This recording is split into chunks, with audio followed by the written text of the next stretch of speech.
The Model Nato Youth Summit took place between the 8th and the 13th of July. This was the first simulation of the NATO decision-making process in Europe and the largest in the world. It was held in the capital of the European Union and the North Atlantic Treaty Alliance, Brussels. During 6 days, participants played the role of the representatives from all the NATO member states working towards achieving peace and stability across the world.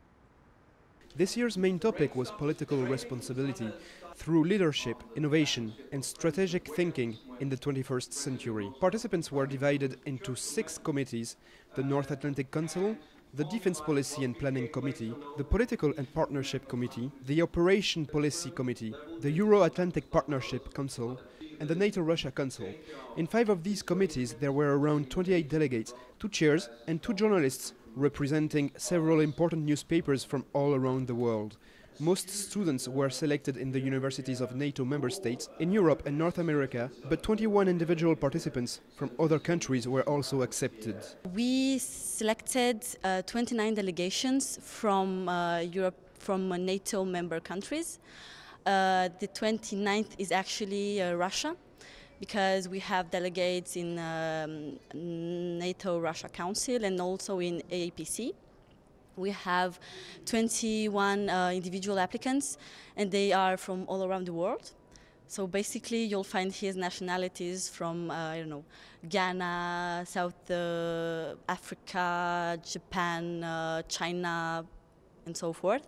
We have 77 nationalities. Students came here to experience the work of an international organization because they believe such bodies are important to address today's challenges.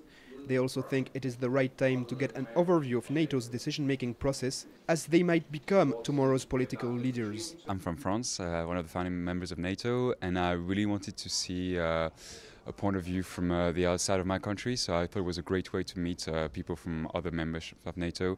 And I'm really interested in the work of international organization, and NATO is a key international organization, very old one, which still plays an essential role today, as we've seen with Libya. So it was a great occasion for me to see how it adapted to the new challenges of our century and how it worked today.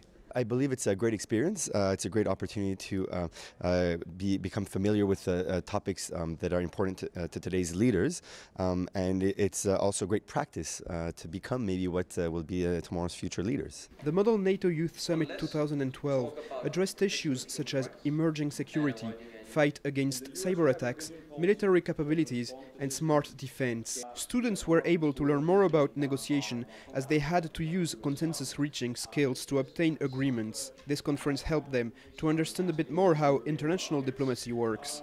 I've learned a considerable amount. It's very difficult knowing lots of different countries' positions, and often when you're studying you're very centred on Western orientated views, and actually coming to a conference such as this, it exposes you to such a wide variety of different perspectives and different national policies that my perspective on many issues has been extremely broadened. Basically what you learn here first of all is how diplomatic world works, and then how to negotiate with other people, how to be patient too, and mainly it's kind of a social connection that you do here too. So I think it's a great experience.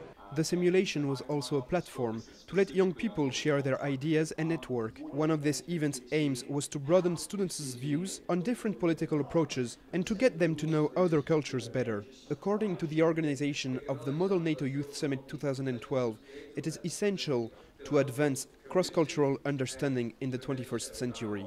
The delegates are very innovative in their clauses and in their draft communiques. They are respectful towards each other, which I really appreciate, and it's way more than I expected beforehand. I thought because they go into their roles very strongly, they got their preparation ready, and they want, because in real life the positions don't match. So even they simulate it here, but you can see that after the serious work during the committee, the delegates come together and they all have a pleasant evening together. So that's really enjoyable. I think it's fantastic to have some of the best and brightest brains in the world today coming together, the future leaders of our world, of our European Union, of our military alliances such as NATO. They're here today, and it's a fantastic experience to make connections. It's a fascinating experience to learn different cultures and ethnicities. It's the first time I've met people from Latvia that are actual Latvian. It's the first time I've met someone from Serbia. It may sound a little ignorant of me, but I live in Canada, and everyone is Canadian something. So this is the first time I'm meeting people that are actually full of certain nationality, and that is, for me, one of the coolest things I've experienced this week. Some Model NATO simulations have already taken place in Canada and the US at inter-university and regional levels. Moreover, the practice of a Model International Organization is not a new concept. Model European Union, Model UN and Model Arab League have been carried out for some time now. Model NATO was added to this long tradition in order to offer international students the opportunity to better understand the roles, structures and mechanisms of NATO. This is Frédéric Darmuzet for Jewish News 1 in Brussels.